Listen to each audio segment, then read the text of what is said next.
Welcome back, everybody, to the Web Designer slash Developer Portfolio Creation Series. Today, we're going to be creating our technologies section.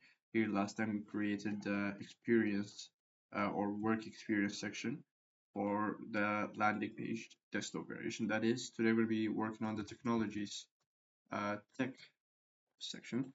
Now, this will have a bit of a different sort of approach here on the layout side. So we're going to be removing the primary header and the content here, and we will have this part, which is the about, because like uh, from starting from like personal story, experience, technologies, uh, and like work, probably work, like these four parts could be considered inside of the about section. Then we'll obviously have the CTA and the footer.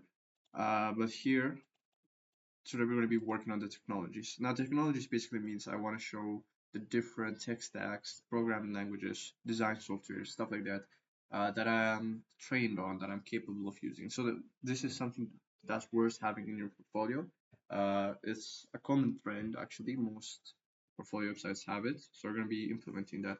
The way I want to implement this is I want it to have a central text, a primary central text, a big one actually. So I want to say I'm trained in, uh, instead we can say knowledge, if I can spell correctly, knowledge, probably, yeah, knowledge. Okay, still spelling it. Okay, I have experience, let's say. I have skills in over a dozen softwares and programming languages. Maybe in the future, maybe in the future, we'll be having some sort of reimagining of the type here of the content here. But for now, I'm gonna just leave it here for now. Now, okay, we can have like the same structure as we did here, but I'm choosing not to. I'm choosing to break our structure currently because I want to make this more fun and more interesting for the user to actually use. So that's like what I'm focusing on here, making the design so interesting that the user doesn't get bored while using it. So yeah, okay, something like this. Okay, some font like this, and I want to center it to the screen. Then I want to move it. I believe this is around 14 pixels in height, so I want to move it 14 pixels up just to balance it out. So 1, 2, 3, 4, 5, 6, 7, 8, 9, 10, 11, 12, 13, 14. Also, I could have just went here and said minus 14, but now we just did that, so no problem really. So following on, the way I want to have this is I want to have my skills on the background. Okay, so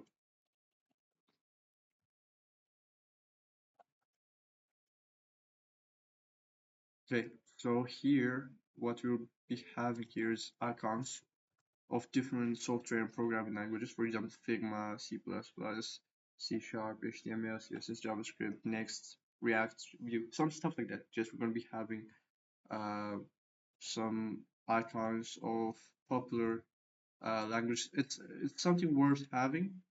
Uh, it's something worth having because like you don't know what the person wants, right? You don't know what your client wants from you. So it's if you could have this information here, if you could just show it here, then the client could come here and do this section. And if, for example, if the client's looking for a React developer or Figma designer, he can see Figma listed here and say, I want to. He has experience in Figma, so I want to hire him. So that will make it much easier on the sorry, on the client here. I want to have these icons. Instead of image, I'm gonna rename this icon. icon here. Also, this is just icon simply, not icons. Obviously, it's good to be managed. Uh, yeah.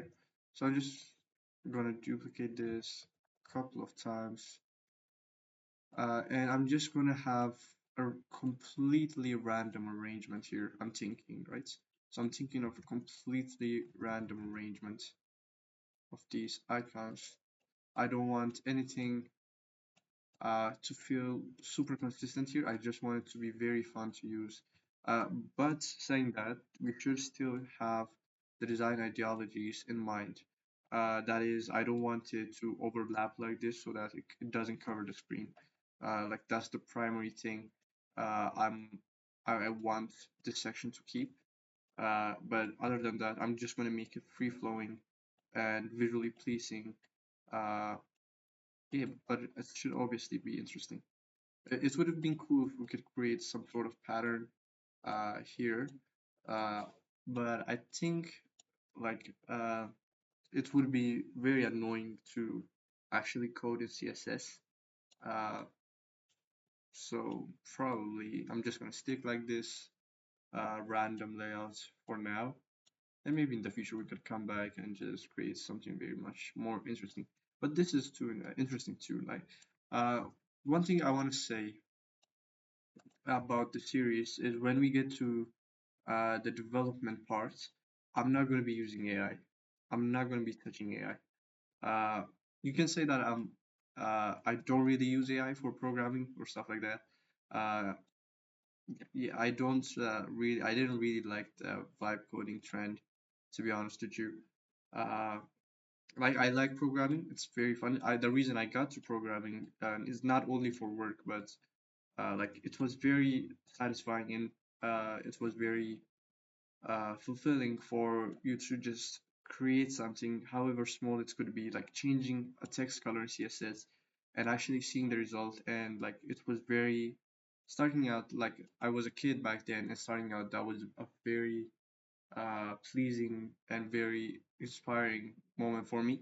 So like seeing that now AI has taken over and people don't really care, their code is messy and like it has very much security issues. Some information that shouldn't be on the client side is there, stuff like that. And like there isn't really experimentation and creating of new ways to implement some features. It's just everything is done the same way people did it like 5 years ago. So I just want to make this series also uh, as a way of uh, combating against that, you can say. Here we can actually say -14. Yeah. Uh, yeah. So yeah, we will be hard coding everything. I'm gonna be showing you so many conventions and ways to do stuff that will make it like that will make coding not hard but enjoyable. Also, we'll be starting a new series. I think this is designed for now. I'm not gonna be really adding anything to this. Obviously, when we start working on the actual design here, we will be adding accents and stuff like that. But for now, this is the wireframe. Uh, you can actually exit out of the video here at this moment, but I wanted to talk about the future of the channel and my projects I'm working on. So I'm thinking to start two series. One series will be showing you how I'm gonna learn programming language. I'm thinking of Scala or Scala. Uh, I'm not sure if many people know about it. It's not as known, but it is very much a very strong programming languages. And it actually, if anybody plays chess, the website Chess, which is the second biggest chess uh, playing community or platform, it is actually its backend is coded in Scala because it's a very scalable and it's very fast. So I will be learning that programming language. I'm going to be showing you every step of the way of me learning it, like I'm doing here, right? So I'm here. I'm showing you how I'm creating my portfolio website without skipping anything, without editing it or anything. there I'm going to be showing you how I'm going to be learning it. So it's going to be interesting, especially for most technical developers, which wanna who wanna uh, know how to pick up a new programming language, because people are not really uh, open these days to learn a new programming language. They tend to be a bit overwhelmed and frightened by it. Hopefully, this could help some people. Also, the other series I have in mind was for SaaS. So we're going to be creating a SaaS, a full open source SaaS, by the way. It's going to be fully free, and it's going to be coming working on community support by you guys. It's going to be a SaaS. It's not going to be something groundbreaking. It's just going to be using AI to generate keyboard shortcuts for different different software actually. So yeah, it will be very simple, but quite useful. If I'm being honest, I think a website like that could be very useful. Like I forget most of the time shortcuts. That, for example, I always forget the shortcut for toggling on layout grid. Uh, Even if I search for it in action here, show layout grid, it's Shift G, and I always like forget it. Uh, Here, for example, it's now working. I think I have to select this. Okay, it's not working yet. It works on other PCs, but here it doesn't work for some reason. But Figma, for example, has this feature built in, but for example, for Photoshop especially, uh, it's very annoying to find specific shortcuts you are looking for. So if there could be an AI that's just, if you tell it what you want to do, it could spit out the shortcuts. That would be very fun and cool to build actually. So we're gonna be probably creating that. So I'm not sure of the timeline of when this will happen on the channel, uh, but I'm gonna uh, update you regularly. But for now, my primary uh, purpose is to finish this website. Okay, so thanks for watching. This is all for today. Uh, Next time we're going to be working on the work mini section, followed by the call to action, the footer. Obviously, we'll then have to work on these sections, which are not really too complicated, to be honest with you. Yeah, so that's it. Thanks for watching. Until next time, goodbye.